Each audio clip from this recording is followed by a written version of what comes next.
Сәлематсыздар ма? Мен бүгін сіздерге көпшіліктің сүйікті торты, өте нәзік, өте дәмді торт, сүтті қыз тортын жасап көрсетемін, яғни молочный девочка торты. Оған бізге керегі, көріп тұрғандарыңыздай жұмыртқа, крахмал, разрыхлитель ұн және сгущенка. Бірінші жұмыртқаны алып взбивать етеміз, басында жайлап, одан кейін сәл жылдамдығын көбейтеміз. Жұмыртқаны ағарғанша миксерлейміз. Міне көріп тұрғандарыңыздай сгущенка цельное сгущенное молоко деген болады, соны алған жақсы. Сгущенка с сахаром деген өте дәмді болмайды. Осындай қымбаттау болса да осындай алған жақсы. Айналайын Рогачев деген фирмалары бар. Енді жұмыртқаны взбивать етіп алғаннан кейін сгущенканы саламыз да 2-3 минут және айналдырамыз. Әзірге електен өткізген ұнымызға крахмалды және разрыхлительді салып, бір қалыпқа келтіргенше араластырамыз. Енді араласқан бәрі ұнымызды жұмыртқа мен сгущенка массаның үстіне 2-3-ке бөліп саламыз және азғантай жылдамдықпен, кішкентай жылдамдықпен 1-2 минут араластырамыз. Сонымен дайын қасықпен араластырып аламыз түбін. Енді қағазымызды дайындаймыз. Менде осындай пергамент қағаз рулонмен, содан кейін шиыршық болып тұр. Астикордан алам. Осындай етіп шаблон жасап аламыз, көріп тұрғандарыңыздай фломастермен, кері бетімен. Енді жаңағы массаны 5-ке бөлеміз. Менде әр мәсі 120 граммнан келді, өлшеген жақсы. Осылай қасықпен жағып шығамыз түгелдей. Және 180 градуста қызып тұрған печкеға 7-8 минут әркімнің пешіне қарай осындай түске шейін, золотисты түске шейін пісіріп аламыз. Енді біз ортасына салатын кремімізді дайындаймыз. Креміміз менде қаймақпен 33% сливки, кішкене сахарный пудра қантын тағы және сгущенка, 2 қасықтай сгущенканы салып араластырғанда пломбирдің дәміндей өте нәзік осындай крем шығады. Егер де қаттырақ болғыларыңыз келсе, крем чиз жасауға болады. Маған бірақ жеңіл осындай крем өте ұнайды маған. Енді коржықтарымызды дайындаймыз. Естеріңізде болсын, егер де сіздер 20 сантиметрлік коржық пісіргілеріңіз келсе, торт жинағыларыңыз келсе, онда диаметрі 22 сантиметр етіп пісіресіздер. Себебі пісіргенде отырып қалады. Осылай бәрін дайындап аламыз. Енді кольцоға тортымызды жинап бастаймыз. Кольцоға коржды салып, жан-жағына мен осындай ацетатный пленканы салам. Әрқашанда крем жан-жағына кетіп қалмайды және тегіс болып шығуына көмектеседі. Коржымыз дайын. Осындай етіп астына мен кішкене крем салдым, себебі жылжып кетеді.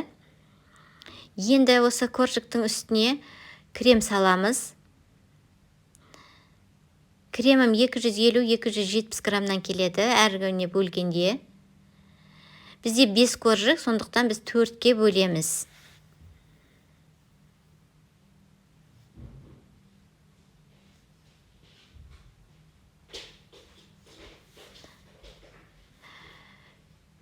Қасықпен жағып аламыз, жан-жағын түгел тегістеп. Негізінде үлкен қасықпен жағылған ыңғайлы болады екен, мына қасық сыймайды, үлкен қасықпен жағып ішем. Екіншісінде коржық саламыз және крем саламыз. Қасықпен жағын тегістеп алғаннан кейін солай крем-коржық болып кете береді. Достар, егер де менің каналыма жазылмасаңыздар, жазылып қойыңыздар. Егер де менің видеоларым ұнаса, лайк басып пікірлеріңізді қалдарыңыздар. Сіздердің пікірлеріңіз мен үшін өте маңызды. Егер де түсініксіз болып жатса, маған сіздер сұраңыздар пікірде. Мен міндетті түрде жауап беремін. Енді байқағаныңыздай соңғы коржықты келесі бетімен саламыз, себебі тегіс болады. Холодильникке енді кем дегенде 6 сағатқа мен кешке жасап таңға шейін қоямын. Қойып қоямыз. Холодильникке 5-6 сағатқа қойған жақсы кем дегенде.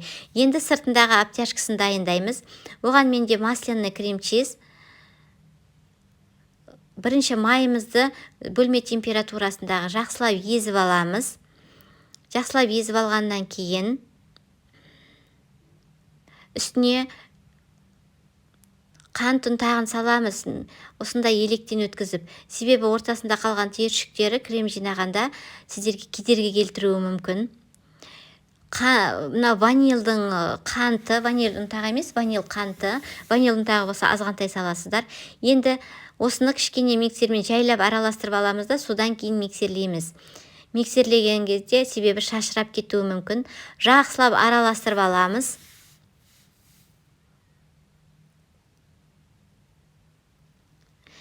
Менің каналымды бақылап отырсаңыздар, әр күні әртүрлі жақсы оңай рецепттер салып отырамын, рецепттермен бөлісіп отырамын. Сіздер кетіріп алмас үшін қоңырауды басып қойсаңыздар болады. Сіздерге хабарлама келіп тұрады. Көргендеріңіздей менде сыр творожный хохланд, болмаса басқа да творожный сырларды өздеріңізге үйреншікті қоса берулеріңізге болады. Енді майға творожный сырды салған кезде қатты миксерлемейміз. Жай ғана бірінші жылдамдықпен ғана араластырамыз. Одан кейін қасықтың көмегімен тек қана. Себебі арасына кислород болса, воздух болып жинаған кезде тесік-тесік болып сіздерге кедергі келтіреді, ыңғайсыз болады. Көргендеріңізде енді қасықпен жақсылап араластырып, арасындағы ауасын кетіреміз. Осы маймен жасаған крем-чиз өте торттың сыртын жасауға, обтяжкаға ыңғайлы крем. Езіліп кетпейді, еріп кетпейді. Дәмі де сондай дәмді. Енді осыны кондитерлік мешокқа саламыз. Астында мен бір қасықтай, үлкен қасықпен 1,5 қасықтай крем алып қалдым. Маған соңынан керек болады ол. Міне кальциядан тортымызды алдық.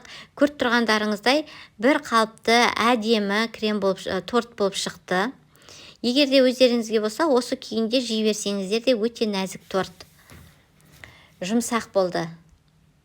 Холодильникте 5-6 сағат тұрғаннан кейін сіңіріп, дәмі келіп, жақсы торт болып шықты. Осылай мына мешоктың көмегімен кремді жағып шығамыз.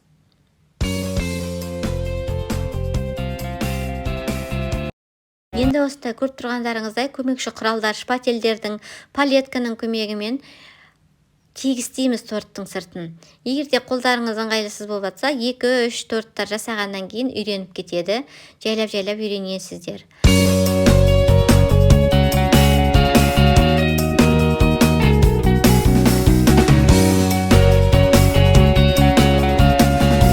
Қалған жері болса, жетпей қалған жері болса, көріп тұрғандарыңыздай қасықпен жағасыздар. Шпательмен қайта-қайта жаға бермейсіздер. Қасықпен қайтадан, болмаса мешоктағы қалған креммен қайтадан крем жағып, тағы да тегістейміз. Енді жаңа қалған кремге мен 1 капля гелевый краска құйдым да, осымен қазір әрлеймін. Егер де сіздер 2 түрлі, 3 түрлі істегілеріңіз келсе, жасағыларыңыз келсе краскасын, осы кремді 2-ге 3-ге бөлсеңіздер жетеді. Әртүрлі краскамен, болмаса әртүрлі цветпен, түспен әрлей берулеріңізге болады. Мына жан жағындағы подложканы обтяжка жасағанда лас болады, крем болады. Салфеткамен, ыстық сумен сүртсеңіздер әдемі болып тазаланады.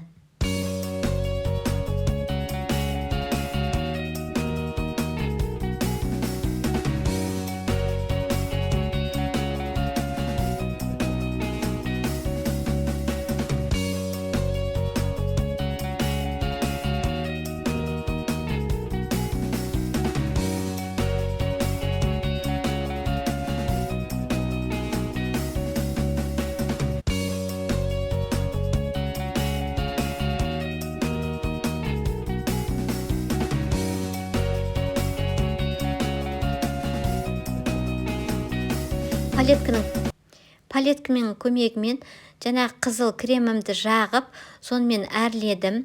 Осылай мен әдемі шықты деп ойлаймын. Сіздерге ұнамаса, өздеріңіз ыңғайларыңызға қарай әрлеулеріңізге болады. Артық коржық пісіріп, сонымен езіп, сонымен әрлесеңіздер де болады. Өздеріңіздің фантазияларыңызға байланысты. Пісіріп отбасыларыңызды қуантыңыздар. Сіздердің отбасыларыңызға ұнайды деп ойлаймын. Және әр мерекелік дастарханның сәнін келтіреді. Видеоны ақырына шейін қарағандарыңызға рахмет. Сіздермен болған үміткен.